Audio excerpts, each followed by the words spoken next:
respecto al conocimiento de Dios y de Cristo y de la salvación. Él nos va a contar su historia en esta noche. El reverendo Borrás es director del Seminario Bautista en España, pastor de una iglesia en Madrid y presidente de la Convención de Iglesias en España, y un siervo del Señor que el Señor está usando con la eficiencia que los que han asistido estos días han visto aquí. Nos alegramos mucho que el Señor nos ha mandado a este predicador extraordinario para que hable a nuestros corazones.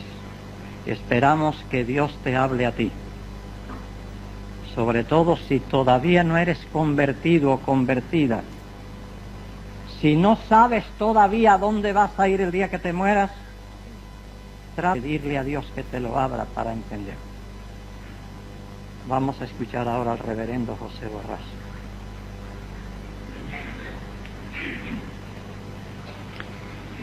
Queridos hermanos y queridos amigos, yo quisiera leer para ustedes un versículo de la palabra de Dios que de alguna manera fue para mí un impulso en un momento importante de tomar esa decisión. Se halla en el Salmo 27 y es el versículo 10. Aunque mi padre y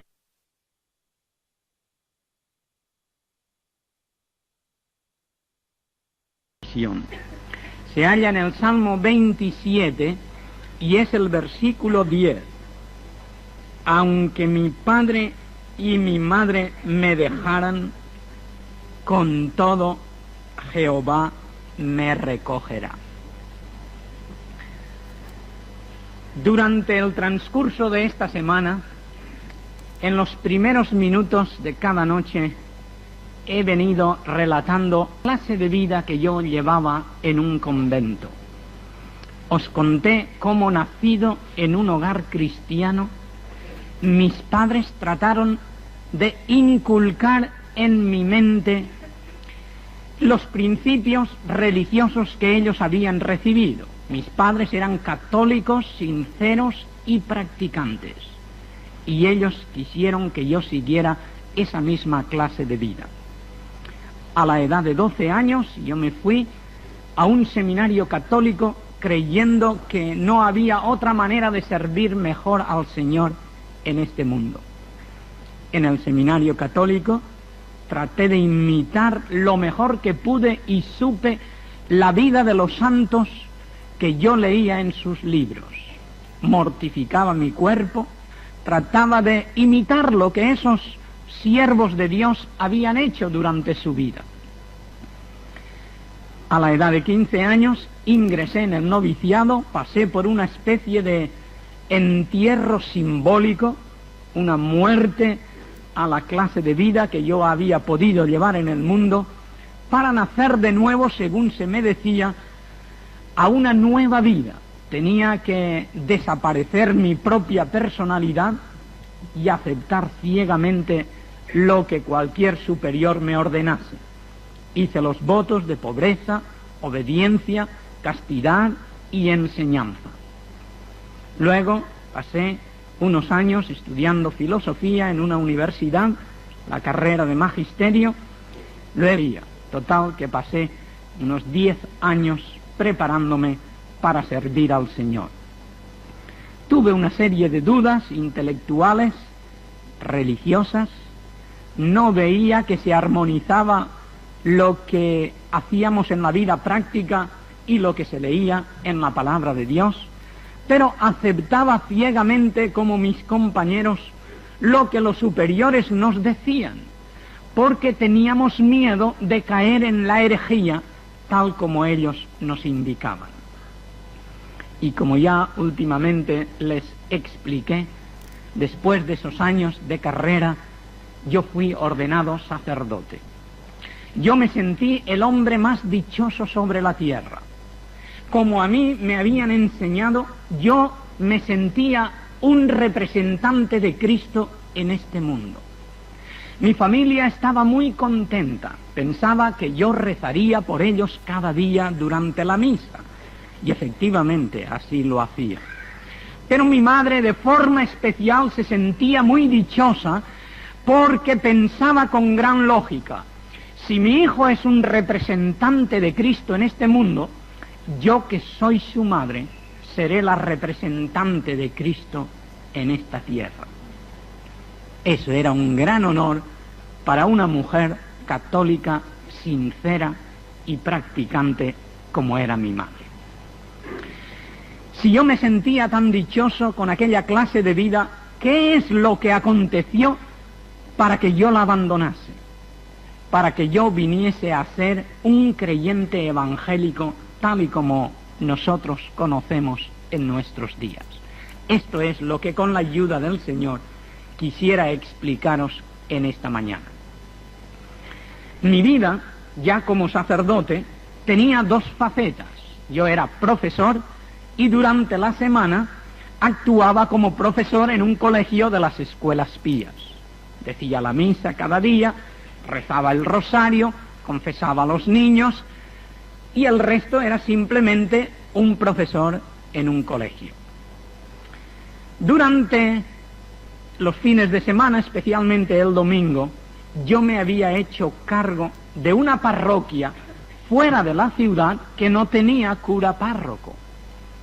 Era una gente, vivía allí muy humildemente.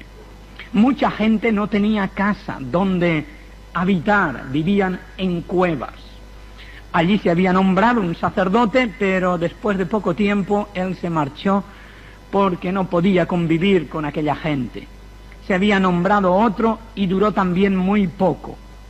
Unas monjitas de un convento que estaban en aquella zona fueron al colegio de las escuelas pías a pedir por favor si alguno de los religiosos querría comprometerse para llevar adelante la actividad religiosa en aquella parroquia, ya que no tenían sacerdote. Yo no os lo he contado estas noches por falta de tiempo. Joven estudiante, yo había anhelado irme misionero a la India. Y mis profesores me habían dicho: no se preocupe, ahora estudie, si Dios le quiere misionero, un día se lo concederá. Pero no olvide que en España también hacen falta misioneros. También hace falta gente que predique el Evangelio, porque hay muchas personas que necesitan la proclamación del mensaje de salvación. Cuando aquella monjita habló con el director y el director expuso la situación de aquella parroquia, yo me ofrecí voluntario para tomar esa responsabilidad, porque pensaba: si yo quise voluntario para tomar esa responsabilidad, porque pensaba, si yo quise irme a la India y no lo conseguí, quizá Dios tenía previsto para mí ese campo misionero, sin salir de España, sin salir de la ciudad donde yo estaba actuando como profesor, y sentí el deseo de ir a ayudar a aquella gente pobre y humilde. Cada domingo iba, me llevaba un grupo de los alumnos internos para que me acompañaran y trabar amistad con los muchachos de aquella zona, organizando un partido de fútbol con ellos y ganarme así su confianza. Después de un tiempo que yo estaba yendo semanalmente, un día, al llegar a la iglesia, una de las monjitas de aquel convento estaba esperándome a la puerta de la iglesia. Padre, me dijo al llegar, ¿usted sabe que en la ciudad de Albacete, donde usted colabora como profesor, hay una iglesia protestante? ¿Sabe usted que las personas que van a esa iglesia son muy activas distribuyendo propaganda e invitando a la gente para que vayan con ellos a su iglesia? ¿Sabe usted que han venido esta semana aquí? Se han metido en algunas de esas cuevas, han hablado a las personas y algunas han decidido irse con ellos a esa iglesia. ¿Por qué usted no nos enseña a refutar las doctrinas protestantes por si acaso vuelven otra vez por aquí? Y yo sentí que era mi responsabilidad pararles los pies a aquellos protestantes que estaban invadiendo aquella zona sobre la que yo tenía responsabilidad espiritual. Pero la verdad es que yo no conocía a ningún protestante. Yo nunca había visto una iglesia protestante. En aquel entonces había muy pocos en España, despreciados y perseguidos, y a mí no me interesaba tener ningún contacto con ellos. Ahora creí que era mi deber, si venían a aquella zona donde yo era el director espiritual, refutar sus doctrinas y enseñar a hacerlo a la gente. Y le dije a la monjita, deme un tiempo para que yo estudie esas doctrinas y las pueda refutar con fundamento de causa. Un tiempo después, yo me encontraba en la clase cuando uno de mis alumnos se presentó con un libro grueso en sus manos que no acostumbraba. Vino a la mesa donde yo me encontraba y con algo de misterio en su voz me dijo, padre, esto es una Biblia, pero es protestante. Una mujer se la dio a mi madre. Mi madre la ha estado leyendo y dice que es un libro bueno. En casa. Alguien le ha dicho que es un pecado tener una Biblia protestante en el hogar y no sabe qué hacer con ella. Pues no sabe qué hacer con ella, pues romperla. Hay que acabar con toda esa propaganda protestante en esta ciudad. Dámela a mí y verás que pronto la hago a pedazos. Y empecé rompiendo las páginas de aquella Biblia por el principio. Pero no había llegado a la mitad cuando me acordé de lo que la monjita me había solicitado. Y puesto que se trataba de una Biblia protestante, ya que no tenía el imprimatur de la Iglesia, ni las notas al pie de la página, yo pensé que tal vez en aquella Biblia yo podría encontrar los errores y herejías que necesitaba combatir. Y por eso decidí guardar lo que quedaba de aquella Biblia medio rota y llevarla a mi celda, a mi habitación, para leerla y poder combatir las doctrinas protestantes. Una vez en mi habitación abrí lo que quedaba de aquella Biblia ya medio rota. Providencialmente salió el Evangelio según San Juan y yo empecé a leerlo buscando errores y herejías y lo único que encontré fue la palabra de Dios hablando a mi corazón. Quedé totalmente sorprendido porque yo conocía aquello que estaba leyendo. Y me entró una gran curiosidad por ver qué diferencia había entre una Biblia católica y una protestante. Y yo tenía una Biblia católica en mi estantería. Como regalo me la había dado mi madre hacía unos cuantos días. La conservaba como recuerdo de mi madre, aunque nunca había tenido gran interés en leer su contenido. Pero ahora por curiosidad empecé a compararlas.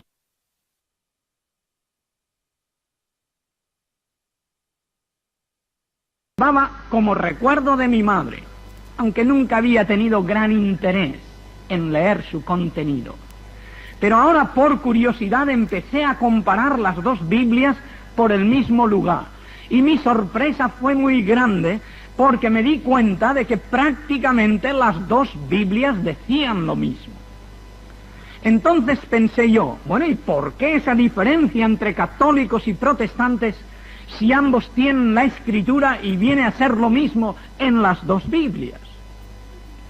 Y llegué a la conclusión de que si quería conocer bien quiénes eran los protestantes, lo mejor era prescindir de libros.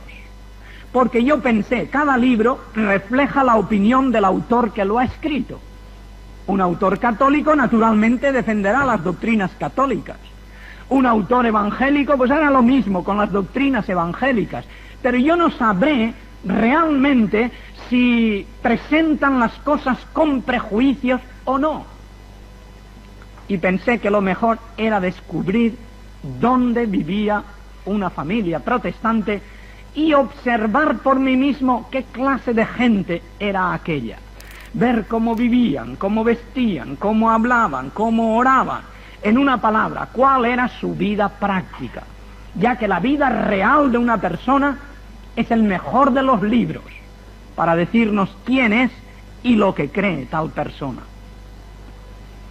Y haciendo a mis alumnos preguntas con cierto disimulo, yo descubrí dónde vivía una familia protestante y un día decidí hacer una visita en aquel hogar. Naturalmente, en aquellos tiempos los sacerdotes iban por la calle siempre vestidos con los hábitos, con la sotana. Y con aquella sotana yo me presenté en la casa de un protestante que me habían dicho vivía a la puerta.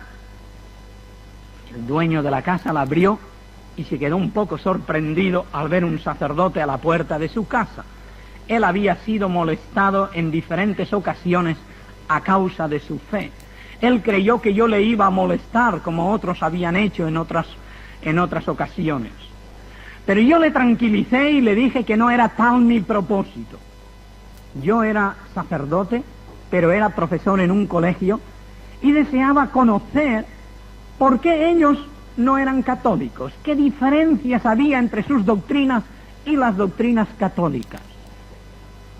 Aquel caballero me atendió con mucha amabilidad, dijo que estaba dispuesto a contestar a lo que yo quisiera preguntarle acerca de su fe. Le hice preguntas muy sencillas. Bueno, ¿y ustedes por qué no tienen imágenes en sus iglesias? Y él me citaba el versículo de Éxodo 20 que dice: no te harás imagen delante de Dios, de Dios ni tierra, debajo del cielo. Le hacía otra pregunta: ¿y ustedes por qué no bautizan a sus niños? Y él me respondía, el Señor dice: el que creyere y se bautizare. Primero hay que creer, hay que tener uso de razón, hay que aceptar libre y conscientemente la fe que uno debe de profesar. Y bueno, y ustedes no invocan a María, tengo entendido. Y entonces él me decía el versículo que encontramos en 1 Timoteo: hay un solo Dios y asimismo un mediador entre Dios y los hombres, Jesucristo hombre. Y a cada una de mis preguntas, aquel caballero cristiano me respondía con un versículo de la Escritura. Yo quedaba sorprendido viendo lo bien que él conocía la palabra de Dios. Yo no podía hacer lo mismo. Después de un rato de hablar con él y contestarme de esta manera, yo le dije: mire, se me hace tarde, debo regresar a mi colegio. Yo era director del internado y a cierta hora tenía que estar con los muchachos en el comedor. Y él me dice: ¿quiere que nos despidamos con una oración al Señor? Y aquello me sorprendió porque yo no estaba habituado a terminar una charla, una conversación con una oración. Pero pensé, se ve que quiere rezar un Padre Nuestro o un credo, y yo no tengo inconveniente en acompañarle. Le dije que sí. Y mi sorpresa fue muy grande cuando aquel hombre se puso de pie y con los ojos cerrados empezó a hablar con el Señor como si le estuviera viendo cara a cara.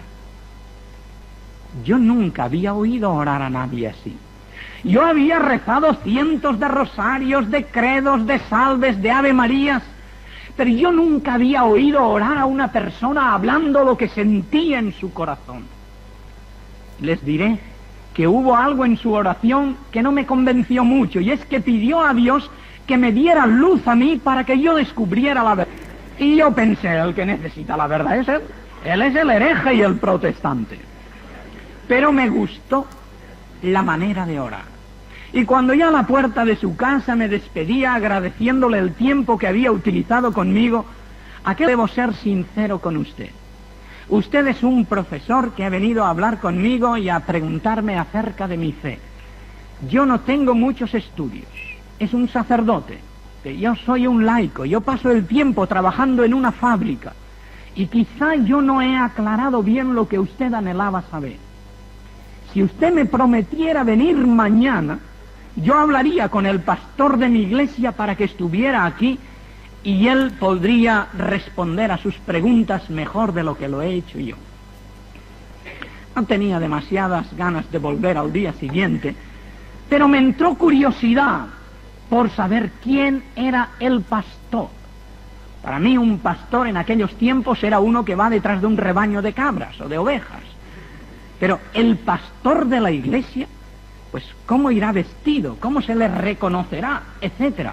Y solo por esa curiosidad le dije que yo podía volver al día siguiente. me fui muy pensativo hacia mi convento, recordando las palabras de aquel caballero que decía que no tenía estudios, que no sabía mucho, y me había dejado medio mareado con sus respuestas. Y yo pensaba, pues ¿qué pasará mañana cuando me encuentre con ese pastor? Pero al día siguiente, a la hora convenida, yo estaba en aquel hogar, y allí estaba el pastor Bautista esperándome. Cuando el dueño de la casa me lo presentó, yo lo miré de arriba abajo, porque iba con una chaqueta, un saco, una corbata, y yo no le notaba ningún distintivo que designase que él era el líder en aquella iglesia. Y lo primero que le dije fue, mire usted, no trate de convencerme, porque perderá su tiempo si lo intenta. Si he venido a hablar con usted no es porque tenga dudas acerca de mi fe, es solo porque como profesor yo debo conocer las diferencias que hay entre católicos y protestantes, y me gustaría hacerle algunas preguntas para que usted me lo respondiese. El pastor fue también muy amable conmigo. Me dijo que podíamos ser buenos amigos aunque no creyéramos de idéntica manera, y que estaba dispuesto a contestar a mis preguntas, y que él tenía también deseos de hacerme algunas preguntas a mí. Le hice preguntas similares a las del día anterior, pero el pastor utilizó otro método para contestarme. Él tenía un librito pequeño en su bolsillo que era el Nuevo Testamento, y a cada una de mis preguntas él buscaba un pasaje y me decía, lea lo que dice la palabra de Dios. Y yo leía aquello y le hacía otra pregunta, y él me buscaba otro pasaje. Mire lo que dice el apóstol San Pablo o el apóstol San Pedro, por eso creemos así. De vez en cuando él me hacía la pregunta opuesta a mí. ¿En qué basa la doctrina católica tal o cual doctrina? Por ejemplo, la del purgatorio, la de la intercesión de los santos, cuando la palabra de Dios es tan clara. Y yo tenía que responderle como mis profesores a mí me habían enseñado. Bueno, eso se debe a la evolución de la doctrina. Todas las cosas cambian. La Biblia se escribió hace muchos siglos. Vivimos en otra época. Hay que adaptar las enseñanzas de la Escritura a los días en que vivimos. Y el pastor me contestaba diciendo, Cristo no fue ayer, hoy y por los siglos. Y las necesidades morales de las personas son las mismas. Por lo tanto, su palabra permanece para siempre. Bueno, yo le decía, es que usted todo lo basa en la Escritura, pero hay otras fuentes de inspiración, como es la tradición, los concilios, las definiciones de los papas, etc. Y el pastor me decía, cuando hay contradicción entre lo que dice Dios en su palabra y lo que dicen los hombres, primero hay que aceptar lo que dice la palabra de Dios. Pasamos una tarde muy entretenida, hablamos de muchas cosas, y cuando yo le dije, mire, ya se me hace tarde, yo no puedo alargar más mi estancia aquí, él me dijo, ¿por qué no nos reunimos una vez cada 15 días y tratamos con más profundidad todos esos puntos de los que hemos hablado? Así yo le conoceré mejor a usted y usted a mí, conoceremos mejor nuestras respectivas doctrinas. Y para no darle la impresión de que yo tenía miedo de hablar con él, pues yo acepté aquella invitación. Y puesto que él siempre me refutaba con la palabra de Dios, yo decidí estudiar el Nuevo Testamento católico para encontrar argumentos en contra de él. Quería combatirle con sus propias armas.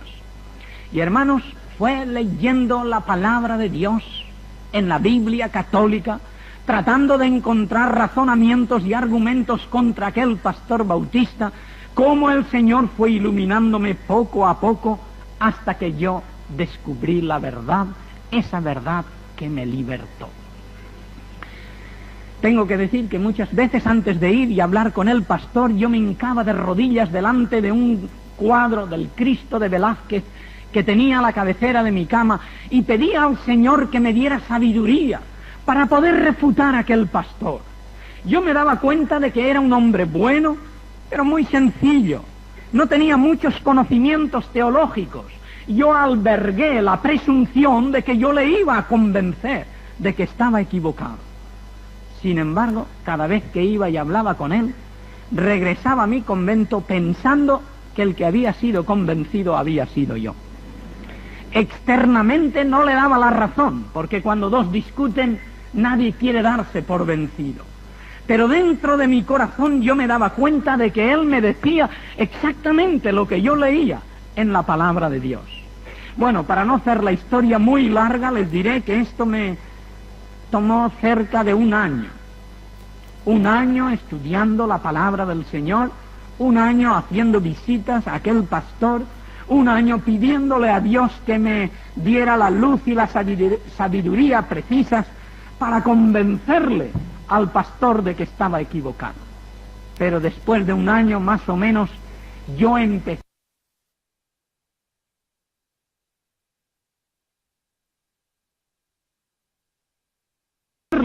al pastor de que estaba equivocado. Pero después de un año más o menos, yo empecé a darme cuenta de que si yo quería ser fiel al Señor, debía de vivir y ya enseñaba su palabra. Pero esto a la vez creaba en mí una dificultad. ¿Qué dirían mis padres si yo dejara el sacerdocio? ¿Qué dirían mis alumnos a los que yo les había enseñado que fuera de la Iglesia Católica no había salvación? ¿De qué me servirían mis años de estudios? Yo había estudiado dentro de un convento, a base de becas. Yo no tenía ningún título que acreditase mi preparación cultural. La carrera de sacerdote no me iba a servir. Entonces, ¿de qué iba a vivir yo? Y esto presentó una gran dificultad para mí.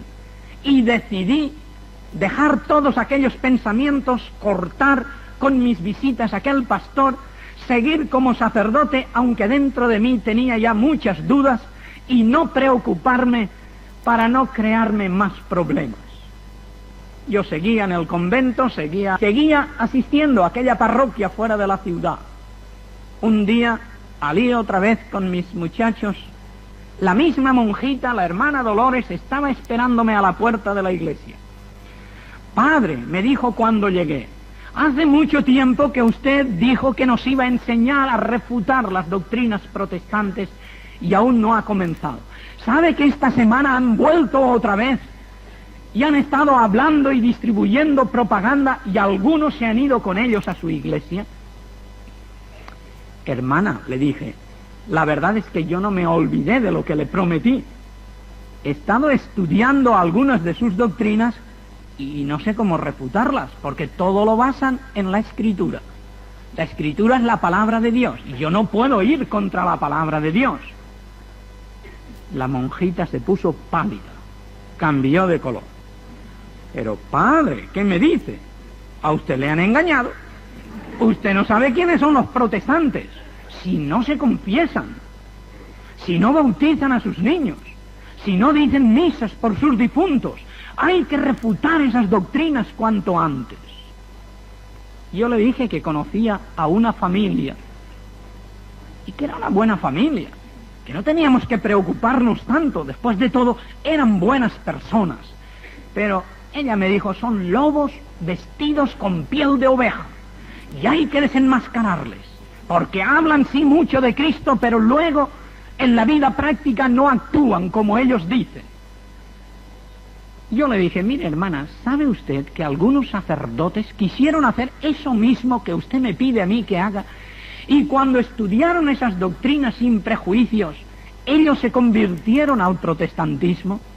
Pero ella me interrumpió diciendo, padre, no diga que se convirtieron, si acaso diga que se pervirtieron al protestantismo. ¿Sabe por qué se harían protestantes? Pues una de dos, o porque se han vuelto locos, o porque se han enamorado de alguna mujer y han querido casarse. Hermana, ¿usted cree que ese es el único motivo por el cual un sacerdote se hace protestante? Yo había oído hablar del padre Juan Viñas, del padre Carrillo de Albornoz, del padre Luis Padrosa y de otros hombres que tenían una posición muy elevada en España y tratando de combatir a los protestantes, ellos se habían identificado con su fe después de estudiar esas doctrinas. Yo le dije que yo no creía que esa fuera la única razón. Y ella me dijo, pues mire, padre, estudie usted esas doctrinas sin temor y verá como usted nunca se hace protestante. Porque yo le conozco bastante para decir que usted no está loco y que usted no es capaz de traicionar a Cristo por unas faldas. Bueno, hermana, yo creo que usted tiene razón en lo que afirma. Deme 3 meses más de tiempo y le prometo llegar a una conclusión definitiva. Antes de que termine el año, o yo empiezo a refutar esas doctrinas y veo que están equivocadas, o le prometo que si descubro que están en la verdad, yo mismo estoy dispuesto a hacerme protestante. Pues no tenga temor, me dijo, frotándose las manos. Verá como usted nunca se hace protestante. Y hermanos, aquello fue un verdadero reto. Yo no quería continuar ocultando lo que yo sentía dentro de mí. Yo quería llegar a una conclusión decisiva. O me quedaba como sacerdote, pero plenamente seguro de lo que yo hacía y decía cada día, o estaba dispuesto a seguir al Señor si veía que ellos seguían al Señor tal y como dice su palabra. Y pasé 3 meses de verdadera lucha espiritual. Oré como yo nunca había orado anteriormente. Le pedí al Señor que me diera luz y sabiduría para no equivocarme. Estudié una y otra vez el Nuevo Testamento y antes de que terminaran aquellos 3 meses, antes de que finalizase el año, el 28 de diciembre, yo me sentí impulsado por mi conciencia a abandonar aquella clase de vida porque no quería ni seguir ocultando lo que yo creía que era la verdad basada en la palabra de Dios, ni quería decir cosas o practicar cosas que no sentía en mi corazón. Y así fue como yo decidí dejar el sacerdocio y unirme a aquel grupo de despreciados y perseguidos protestantes, evangélicos, bautistas en aquella ciudad de Albacete. Una cosa es contarlo ahora después de bastantes años, otra cosa es pasarlo. Tuve que afrontar muchas dificultades. Como yo me había temido, mis estudios no me sirvieron de nada. Yo tuve que empezar otra vez a estudiar, que no fue difícil porque era profesor y estaba preparado, pero sí tuve desde el primer grado y examinarme, cosa que fue realmente humillante. Y como no tenía dinero, también dificultosa en el aspecto económico. Y me fui a la ciudad donde vivían mis padres, una ciudad muy católica. Mis padres siempre habían dicho que yo era el mejor de sus 4 hijos, que yo era motivo de orgullo y vanidad para ellos. Cuando llegué a casa me recibieron con besos y abrazos, pero cuando empecé a explicarles el por qué yo iba a casa, la decisión que había tomado, mis padres, que a mí me adoraban, cambiaron totalmente de actitud. Llorando, mi madre, de rodillas, con los brazos en cruz, me pedía, por amor a ella, que no dejara la iglesia donde ella me había educado de niño. Me dijo que preferiría antes verme muerto, verme borracho en la calle, verme pisado por el tren, antes que verme protestante. Y yo comprendo su reacción viviendo en una ciudad tan católica. Mi madre no conocía a ningún creyente evangélico. Tenía ideas raras como mucha gente católica tiene acerca de quiénes son los evangélicos. Y ella reaccionó lógicamente como hubiera hecho la madre de cualquier sacerdote en semejante situación. Y cuando a las buenas no logró convencerme, porque yo le argumentaba que lo que quería era seguir lo que dice la palabra del Señor, mi madre cambió de actitud. Puesta de pie y señalándome la puerta de la calle, me dijo llorando: hijo mío, tú sabes cuánto te amamos y cómo siempre fuiste bienvenido a este hogar. Pero si estás pensando seguir esas doctrinas, cuanto antes salgas de esta casa mejor. No queremos a un protestante con nosotros. Aquello fue un jarro de agua fría para mí. Me fui hacia la puerta de la calle, llorando y con el corazón deshecho, y cuando fui a abrir la puerta, mi madre me gritó: hijo mío, piénsalo bien antes de salir. porque si sales de aquí por ese motivo, aquí no volverás a entrar. Para nosotros habrás acabado. Te consideraremos como si estuvieras muerto. Perderás a tus padres, a tus hermanos, perderás todo, porque nosotros no queremos a un protestante con nosotros. Y hermanos, yo me quedé con la mano en la cerradura, dudando de qué sería mejor: ocultar nuevamente mi fe para quedar con mi familia, aunque no creyera lo que practicase cada día, o si sería mejor seguir al Señor a pesar de todas las consecuencias. Y cuando yo estaba dudando en aquel momento sobre lo que tenía que hacer, las palabras del Salmo 27, versículo 10 vinieron a mi mente: aunque mi padre y mi madre me dejaran, Jehová con todo me recogerá.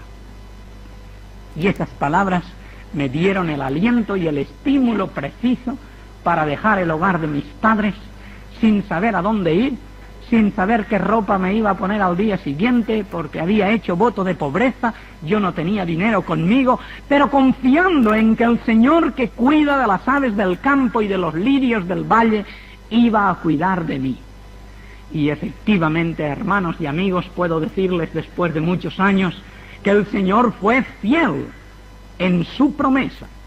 La palabra de Dios se cumple. Dios promete y su palabra es veraz. Y Él dice que cuidará de sus hijos y cuida de sus hijos. Lo único que Él anhela es ver que sus hijos le siguen y le sirven con fidelidad. Pasé por muchas pruebas, por muchas dificultades, muchos desprecios de algunos de mis antiguos compañeros que me trataron como si estuviera loco.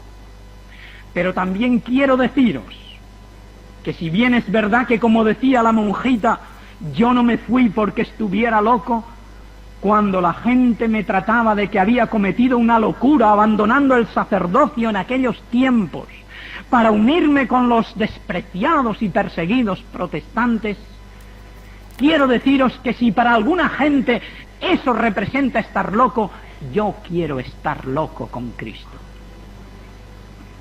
Aquella monjita me dijo: padre, usted no es capaz de traicionar a Cristo por unas faldas.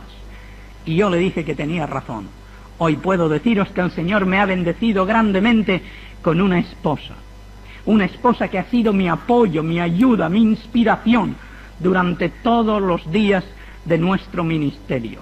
Pero cuando yo salí del convento no estaba enamorado de ninguna mujer, estaba enamorado de Cristo Jesús. Y aún sigo enamorado de Cristo Jesús. Y lo que quiero es que las personas se enamoren de Cristo Jesús, que tanto les ama y que dio su vida por ellas. Mucho antes de que yo conociera a la que hoy es mi esposa, cuando yo ya había hecho un servicio militar, yo estaba terminando mis estudios en el Seminario Bautista allá en Barcelona, un día un compañero me habló de que alguien me buscaba a la puerta de la calle. Yo no podía imaginarme de quién pudiera tratarse, pero cuando yo abrí la puerta, allí vi con asombro a la hermana Dolores, la monjita que me había pedido que le enseñara a refutar las doctrinas protestantes. Y aquella monjita no venía con hábitos de monja, ni venía sola, venía con un hombre. Y es que ella había abandonado su convento y se había casado. Y en viaje de luna de miel, habiendo ido a Barcelona, ella quiso saber dónde yo me encontraba para hacerme preguntas acerca de mi fe. El Señor es poderoso. Sus caminos muchas veces son inescrutables. El Señor busca y quiere salvar lo que está perdido. Y muchas veces se vale de diferentes medios, puedan tener su encuentro con Cristo Jesús. Más adelante, el Señor permitió que mi propia madre, que tan duramente me había tirado de casa, fuera a mi encuentro sabiendo que yo visitaba a una de mis hermanas en otra ciudad. Y allí volvimos a reconciliarnos familiarmente. Hoy puedo ir con mi familia a su hogar. Puedo hablarle, le hablo, oro con ella, le leo la Biblia. Ella ha venido incluso a uno de los cultos en donde yo estaba predicando en una ocasión, aun cuando ella sigue con sus doctrinas en aquella ciudad donde hoy en día todavía no existe un solo protestante. Hermanos, esta es mi experiencia. Esto es lo que aconteció en mi vida. El Señor vive en mi corazón, como hemos cantado en ese precioso himno. Y esa es la bendición más grande que yo he recibido, aceptando al Señor, tener la seguridad de la vida eterna, habiendo creído en Cristo Jesús como mi Señor y Salvador. Como siempre hago cuando yo relato mis experiencias, de manera también contenido en ese cassette que tiene mi testimonio, quisiera hacer en esta mañana. Y es terminar dirigiendo unas palabras a las dos clases de personas que se encuentran con nosotros aquí. En primer lugar, me gustaría dirigir unas palabras a los creyentes, no importa de qué iglesia o de qué denominación. Pero vuestra confianza en Cristo Jesús, vosotros los que os llamáis creyentes convertidos, ¿sabéis por qué yo hoy estoy aquí? ¿Por qué yo soy el presidente de la Convención Bautista Española y director del Seminario Bautista Español? ¿Por qué yo he tenido el privilegio de entrar en la Casa Real y hablar a Su Majestad la Reina de España y a su esposo, don Juan Carlos I de España? Sinceramente, porque cuando yo un día quise saber quiénes eran,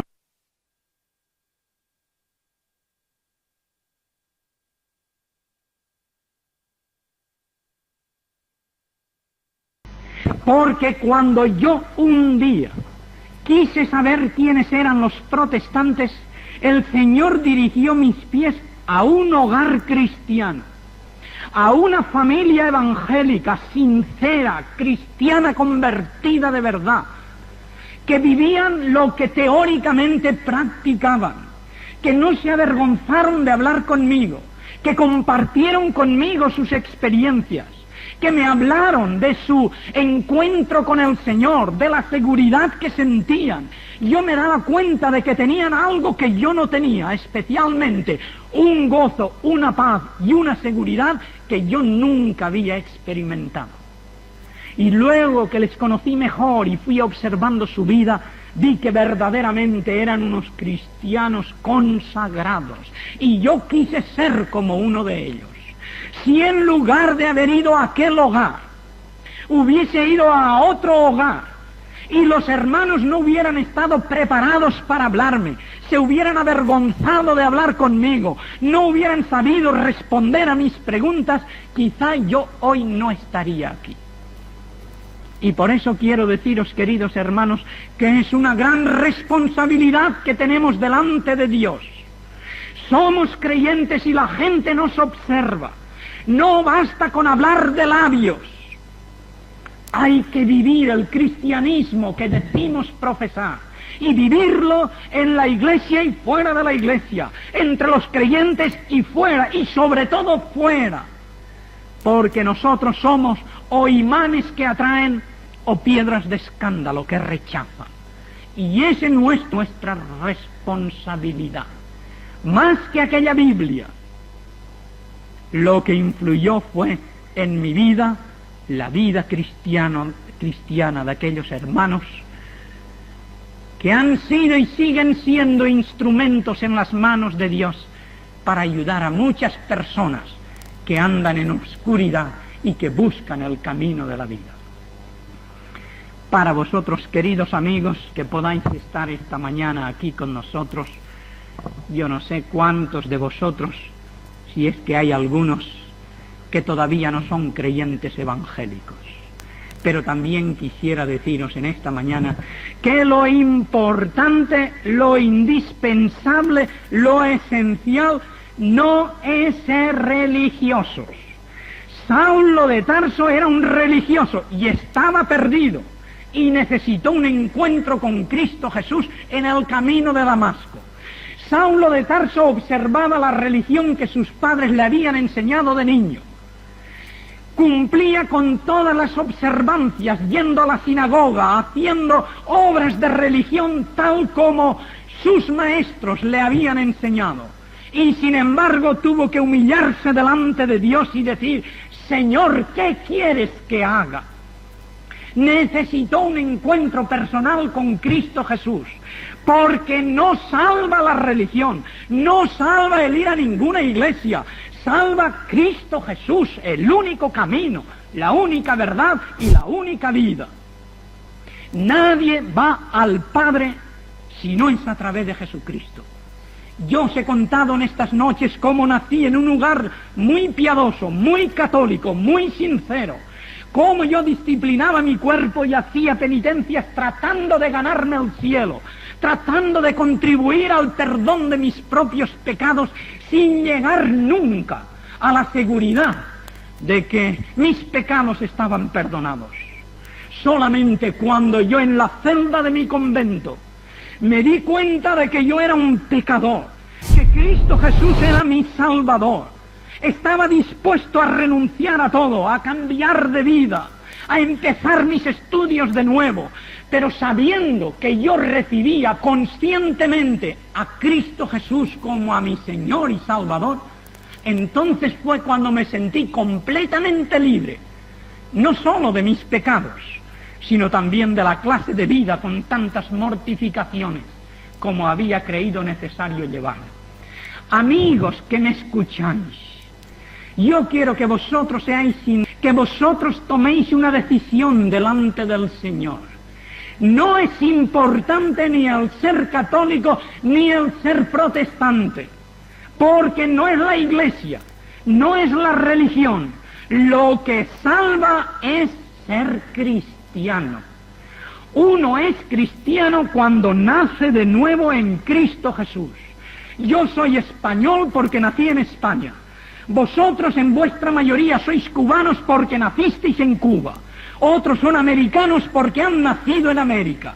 Uno es cristiano cuando ha nacido en Cristo. Y mientras no haya nacido en Cristo Jesús, no es cristiano, por muy religioso que sea. La religión puede heredarse, pero el cristianismo ha de experimentarse. Cada uno individualmente tiene que tomar una decisión delante del Señor. Como esta mañana decía el pastor, no es cuestión de venir a una iglesia, es cuestión de venir a Cristo Jesús. Y quizá mi experiencia ha querido abrir los ojos, porque el Señor ha querido hablarte a través de mi testimonio. Querido amigo que estás aquí, yo te invito a que tú tomes una decisión delante del Señor, si es que todavía no lo has hecho. No es cuestión de hacer lo que tus padres te enseñaron, sino lo que tú en conciencia, conociendo cuál es la voluntad de Dios, tú decides hacer. Y en esta mañana el Señor te ha hablado. Yo quisiera invitar a los amigos que están con nosotros y que nunca han hecho esa decisión firme de seguir al Señor, que pasaran al frente demostrando que ellos han entendido que es su responsabilidad y que individualmente ellos tienen que tomar una decisión por Cristo Jesús. Quisieras tú, amigo, pasar al frente.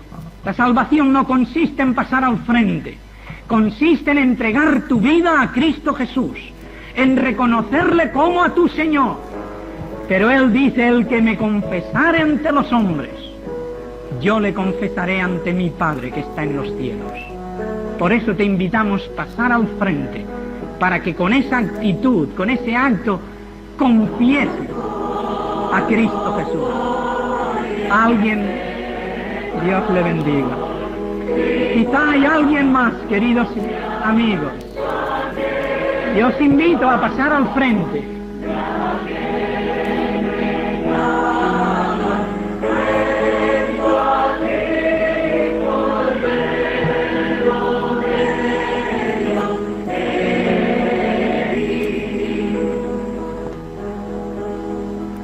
No queremos que lo hagáis por emoción. No queremos que vengáis por complacer al predicador o al amigo que os trajo. Queremos que vengáis porque lo sentís en el corazón, porque os dais cuenta, porque sabéis que Cristo os invita a seguirle y tomáis esa decisión. Vamos a cantar una vez más esta estrofa y mientras tanto, si hay alguien más que quiere pasar, pase al frente confesando a Cristo.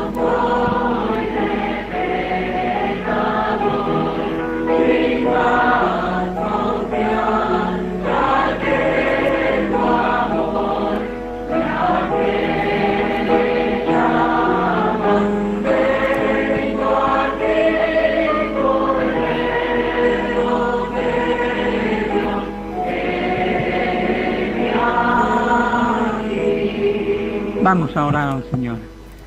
Señor, te damos las gracias porque Cristo Jesús sigue siendo el Salvador.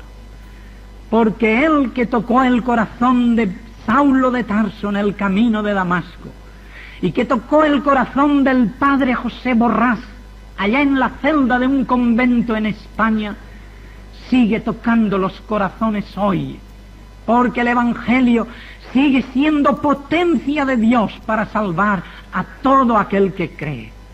Gracias, Señor, por la oportunidad que tantas almas en esta mañana han tenido. Y gracias por haber aprovechado esa oportunidad. Te pedimos por todas estas almas que han hecho esa decisión pública de seguir a Cristo, de reconocerse pecadores, de su necesidad del Salvador. Te damos las gracias por cada una de ellas y te suplicamos que las bendigas, que las fortalezcas en tu fe y en tu palabra, que no vuelvan la vista atrás. Señor, que el paso dado sea un paso decisivo en su vida, que sientan la felicidad que nosotros sentimos y la seguridad que aceptándote a ti de corazón, sus pecados son totalmente perdonados. Te pedimos por los amigos que puedan quedar, que quizás están luchando, que están indecisos. Señor, sigue hablándoles, toca tú su corazón, dales una nueva oportunidad y que tengan también el privilegio de poder nacer de nuevo y venir a formar parte de tu familia espiritual.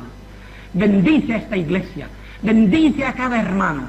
Señor, que sean hermanos consagrados, hermanos creyentes, hermanos misioneros, como aquella familia a la que yo encontré y gracias a la cual hoy estoy aquí.